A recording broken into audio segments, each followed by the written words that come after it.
Hello, welcome back to Bottles to Consider. Today we're going to be looking at the Hydroflask 32 ounce lightweight wide mouth. I believe it's called the Trail Series. Yes, Trail Series bottle. This bottle checks a lot of boxes and I'm really excited to talk about it. You know, everyone has different needs, but for me, I'm hard pressed to find something that this bottle isn't kind of like meeting for me in terms of an everyday water bottle. So a few things for me when I'm thinking of a bottle I want to have around every day. Capacity. I want it to be more than 24 ounces. Less than that, and I've talked about this I think in other videos, less than that and I start to feel kind of like it's just not enough water if I'm like going out for a long walk. And if it's only half full, then it's like, oh, I only have 8 ounces of water. So this is 32 ounces. This is as much water as a Nalgene, which is great. Other thing, has to be a tight seal. And this is about half filled with water right now, and we'll look more at that. But I have found 0 challenges with leaking. And even with this straw cap, which we'll also get into for sure. Another thing, I like having a bottle that's insulated. It's not necessary, but it is nice. And this is insulated. And then, as always, sort of what kind of, in some ways, got me started on this whole quest to begin, it needs to hold seltzer. I need a reusable bottle that I can pour seltzer into because I love seltzer. And this one does that as well. And then here are the 2 things that this bottle had that other bottles I've had have not been able to do for me. One, it fits in cup holders. A lot of bottles at this volume, almost all that I know of, don't fit in most car cup holders. And the last thing, and then maybe we'll kind of segue into this, is drinkability. And so really wide mouths sort of are just too messy for me a lot of the time. And this one does have a wide mouth, you know, standard Hydroflask size wide mouth, which is smaller than a Nalgene, but too big to kind of, it bumps right in here on my nose. That's a deal breaker for me with Hydroflasks and a lot of bottles like this. But I bought a bottle with a straw lid recently for my girlfriend, and I started using it every once in a while. I was kind of like, how did I not think of doing this before? You don't have a cap that then you take off and then you lose, or you put the cap on your desk and then you go somewhere else and you're like, oh, where's the cap? And now that I'm doing this straw experience, I kind of can't believe I was ever okay with just having a freaking loose cap, a 2-part bottle, you know? And one of the things I used to be concerned about with straw caps, which this solves, is, you know, the straw piece, it's the weak link in the whole chain. I feel like it's going to be the first to break or first to get like yucky. And these straws, and there may be other brands that have this too, and I look forward to finding out more. If you know other straw mechanisms you like, please, you know, leave a comment in the, you know, comments. But the straw feature, it comes out. And so it's very cleanable. It's also very replaceable. And then this cap is quite simple seeming. There's not much going on in here. Feels like this isn't going to break anytime soon.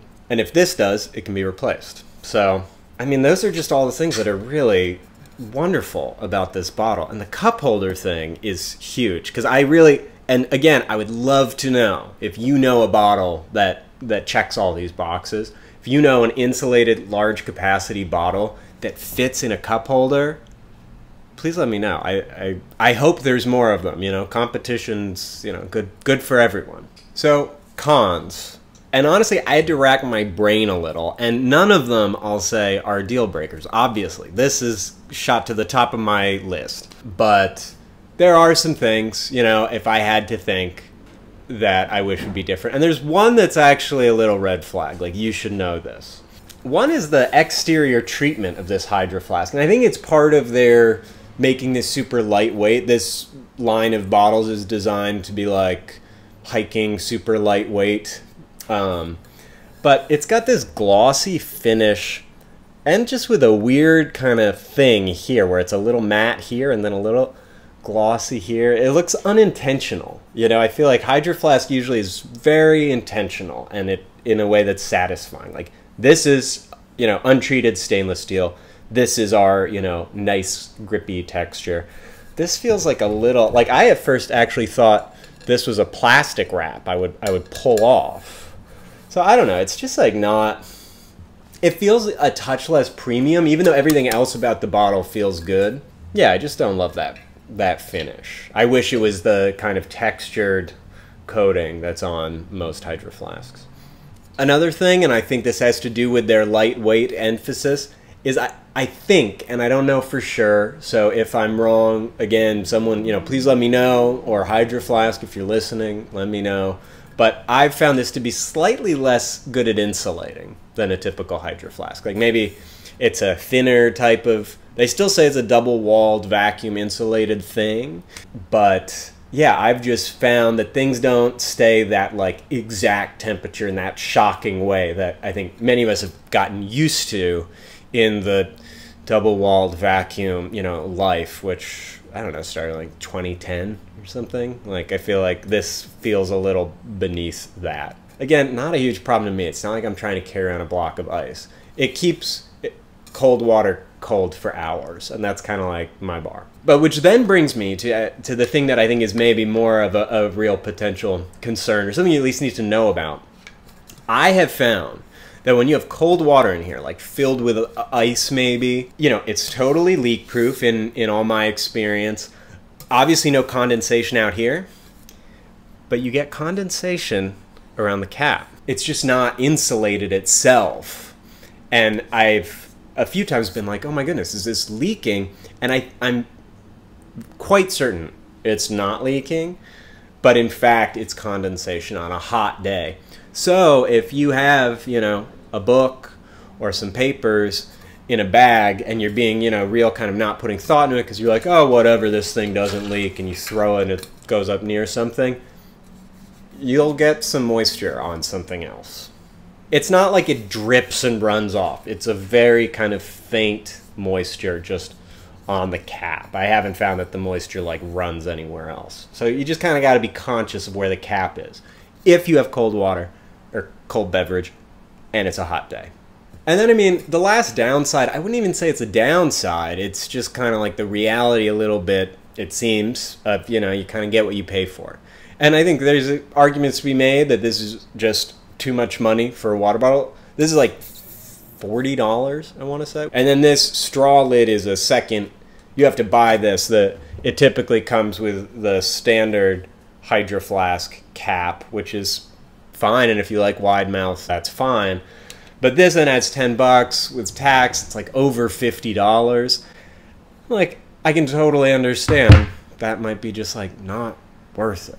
But even given that, this one isn't that much more expensive than like comparable, you know, brands that are doing the double-walled stuff. If you're content maybe spending $30 and then this checks off a bunch more boxes and it costs $50, like if you can afford to spend that extra money right now, I think there's a high likelihood in retrospect you would be happy you did. Yeah, I think it is really worth considering. If anything I was saying in here was resonating to you, it is so worth checking out. So I'll put a link to it in the description. And also with these links, you know, if you buy any of these products I link to through my links, it helps Bottles to Consider and it helps me keep reviewing bottles. So, you know, please click on the links and leave any other questions or comments, you know, in the comment section. I always love to hear what people have to say. And until next time, thanks.